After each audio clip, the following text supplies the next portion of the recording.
Hey everyone, it's Chirpy, your favorite rogue, here again with another video.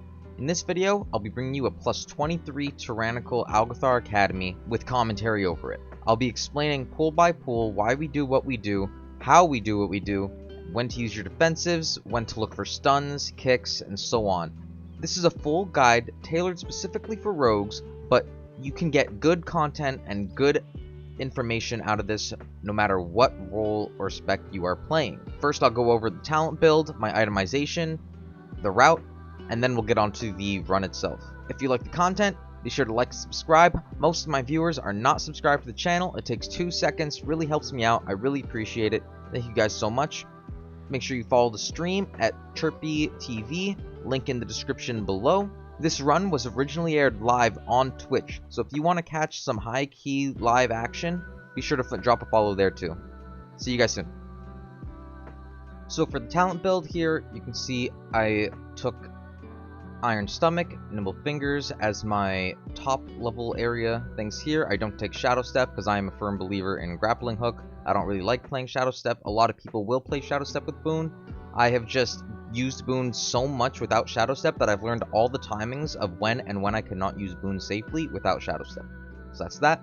I also opt to take Cold Blood for extra damage. On Tyrannical weeks, the single target bonus damage does make a little bit of a difference. Cold Blood overall is a 0.7% DPS increase, so you could drop this for a utility poison such as numbing or a trophic poison, but I choose not to for the extra single target damage. We have enough utility, we have enough stops. In this group, we're using a Demon Hunter as well, so we have Silent Sigil, don't really need the numbing poison that much, so that's the reasoning behind that. In this tree for Tyrannical, I chose to take 2 count the odds instead of Heavy Hitter. On Fortified weeks, I will be running Heavy Hitter and 1 count the odds, but the count the odds is about a 700 DPS increase on single target, and we're not lacking in AoE in our team comp. We have a Warlock, we have a Mage, and Outlaw does pretty consistent AoE damage, but the Mage and Warlock carry the AoE. I don't really need to worry about doing AoE to a lot of the mobs. My job is to try to do as much single target damage as possible to make our boss fights as fast as possible so we can time the keys. For our itemization, we have these stats. We have 35% crit baseline. I use buzzing runes. I go up to 38%, 5% haste, 26% mastery, 21% verse, and 9% avoidance. At the time of recording the video, I had 12% avoidance because I had a 408 boon on, which is in my bag still right here. A 408 boon with avoidance, so I had 12% avoidance. I just got my 421 boon today, so I'll be using this from now on, so I only have 9% avoidance. I have the Flaring Cowl as my spark item. I have the Aeronog ring. I have a crit mastery ring on my other slot. And the reason that I'm using a crit mastery ring is just because I don't have another crit burst ring. I just haven't gotten it yet. I have a fist weapon crafted on my main hand, a dagger crafted on my offhand to make use of the Fatal Flourish talent. Your offhand attacks have a 60% chance to generate 10 energy, so more attacks with the dagger will generate more energy. I have the B-Res bracers with burst on them and avoidance, and my foreset, of course. So that is it for itemization. Now let's get on to the route. So this is the proposed route that our tank sent. So first we are shrouding this bridge. We are going over to this platform and we are double pulling. You'll see that we do something a little bit different, but our plan is to double pull this and then pull this other pack on the platform solo, kill the boss with Lust, so that way we can get our Lust on cooldown to have it up for the bird boss, go back into the dragons after. Then shroud this bridge, pull all of this. So the idea is to kill the battle axe here and then chain in the other guys here, because 2 battle axes in a pull is not very ideal for the tank. You get double slashed and that could just be a dead tank. Then we go over, we do this, our tank will jump off, pull the bird pack, and then come back. It saves a bit of time, save over a minute if you're able to get somebody to pull one of the birds for the cloth pack, so you don't have to kill each wave one at a time. You can do 2 waves and then a single wave. And then after that, we go over to the tree area, we do 1 smaller pull, and then we pull everything else to clear it out as fast as we can. And that is it. And then we're going just regular straight through here. We do instead actually modify this last pack a little bit, and instead of doing this one, we do the patrol pack and bring it in, because the patrol pack is a little bit easier, because we have a Demon Hunter. Demon Hunter just silent sigils. It's able to just walk right in, and we're able to just mow everything down with our AoE. and then it's last boss, and that's done. So we're planning on lusting Veximus, Bird Boss, and Final Boss here. So let's get into the run, and you can see how it goes. Alright, so to start this off, we are going to pre-adrenaline rush at the very last second. Unfortunately, we don't get the key in right away, so we waste our adrenaline rush and our loaded dice buff. If you're shrouding to Veximus, you can pre-adrenaline rush, and then you can roll the bones while you're at the end of the bridge. I'll point out where, and you'll make use of that loaded dice buff. Unfortunately, we scuffed the key, putting in the hole there. It is what it is. We go and get the verse buff here. Verse is very important. And then we are shrouding our team across the bridge. So if the key was put in on time, right now is when you would be pressing your roll the bones. We make sure to spread for quaking so we don't break stealth. I set star to my focus macro kick. That way we are kicking the surges, and we decide to just pull everything in. And the reason we do this is because we have a Demon Hunter for Silent Sigil. So Silent Sigil is a very, very strong ability on caster packs like this. It puts a 6-second silence on everything. And if you have an Evoker on your group, you can make that even longer with a pressing roar, and this entire group just gets mowed down. So we have 0 issues killing this with the Demon Hunter. If you don't have a Demon Hunter, you probably want to do a double and then a single for the Silent Sigil. And yeah, and then we kill Veximus. So on this fight, you're going to see that when the mana bombs are getting cast, on this level on a high Tyrannical, the mana bombs tick extremely hard. So when the mana bombs are getting cast, I will pretty much always use Feint right as the cast is finishing. Because those first couple ticks, if you don't have Feint on you, they will truck you, and you will most likely need to Hellstone or Potion, or even Cloak. But we want to save Cloak because there is a potential for a bad overlap, where you get Bombs and Fissure back to back. And if you don't have a defensive or a health pot ready for that, you can just die. So we're trying to just pre-feint the mana bombs to make sure that we are taking as little damage as possible. So the mana bombs, you want to move out of the party and drop it on the floor. Wherever it explodes, you're going to leave these purple puddles around. You also want to try to soak these orbs as much as possible. The tank will grab most of them, but he can't whip the boss around all the time to get the ones that are coming in from behind. So the rest of the group does the best that they can to try to make sure that none go into the boss. Then he has the Arcane Fissure ability, which does a knockback and puts all these swirlies on the floor. You just got to run around and make sure they don't hit you.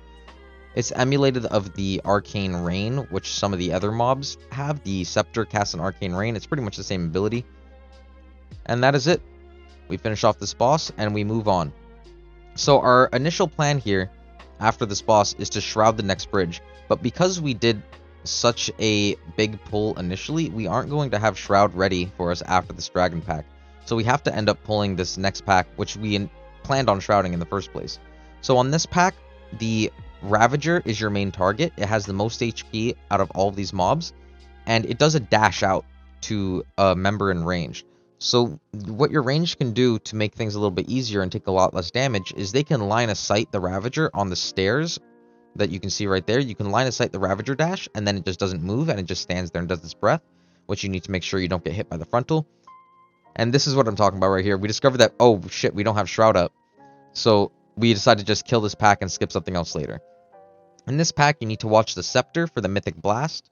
It does a lot of damage, and if possible, you want to also use a stop, so your kidney or blind, on the Arcane Rain. It puts swirlies down, it makes the range difficult. It makes the situation a little bit more difficult for range to do damage, so if you're able to stop the Arcane Rain, even better.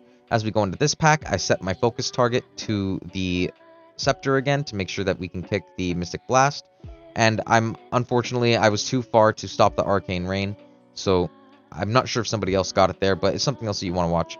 I also chose to just stay on the Ravager, even though the trash was pulled out, because the Ravager is going to take the longest to die regardless. I'm not too worried about trying to pad my damage here. I'm just trying to make sure that the priority target dies. I know that the rest will die passively through the Destro Lock and through the Frost Mage Cleave.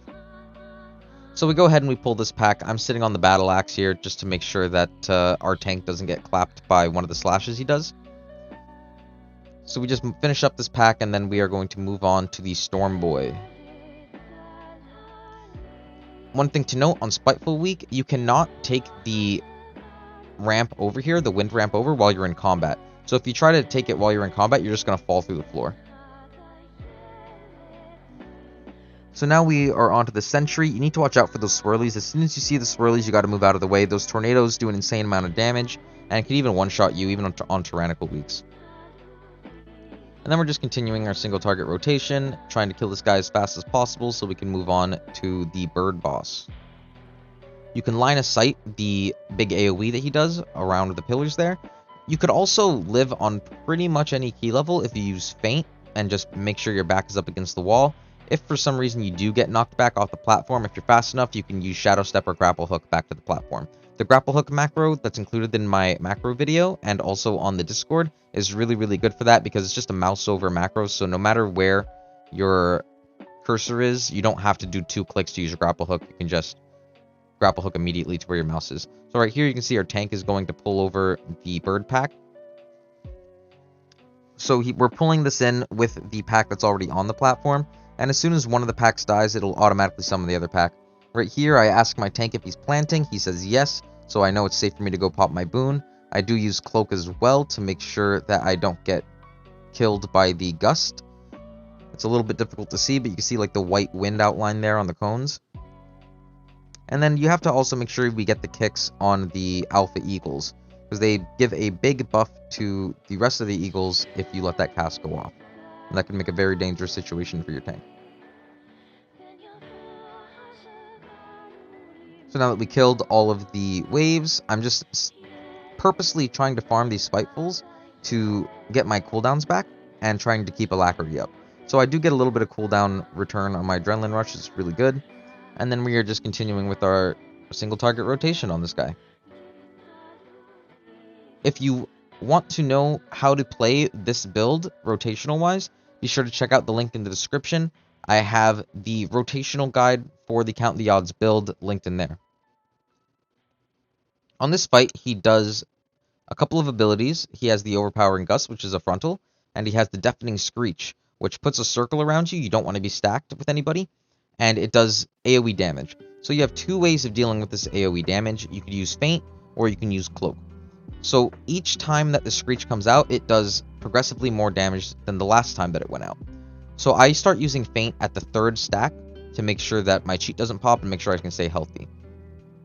On the 4th stack, you could use Feint again, and if you go up to 5, that's when you want to use your Cloak.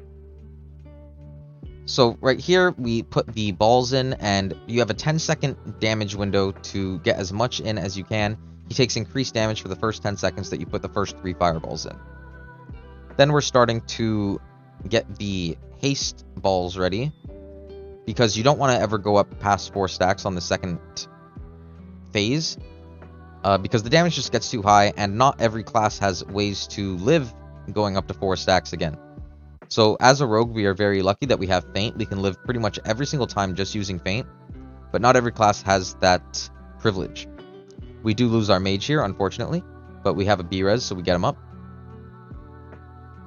And then we're just continuing to kill the boss. I also just completely spaced there, and I get hit by the frontal. I could have avoided that 100%, but I just was not paying attention, and I got hit by it.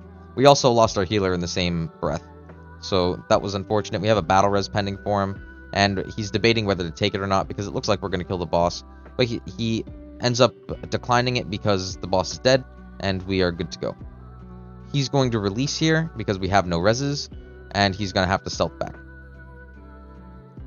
Unfortunately, there our tanks cheat death procs to the bleed after the fight ended, which is very unfortunate because we're about to come into a big pull where that cheat death could come in handy. So right here, same thing. I'm asking my tank, when are you planting? I want to boon. Because you really need to know when your tank is done pulling. That way you can plant and do your boon, especially when you're not doing Shadow Step.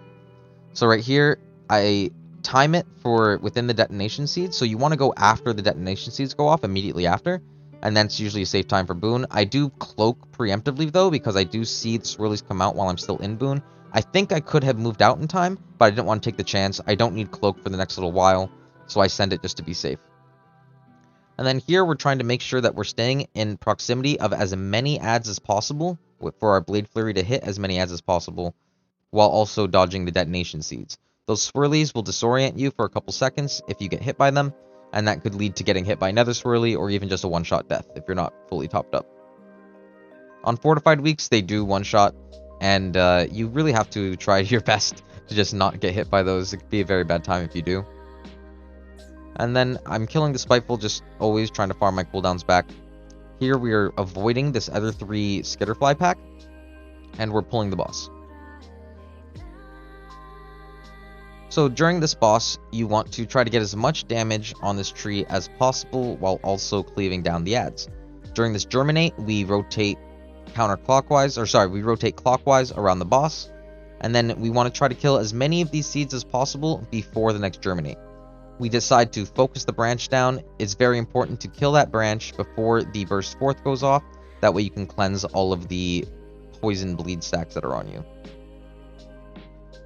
Once the burst forth goes off, so right here, you want to use feint or cloak on that burst forth.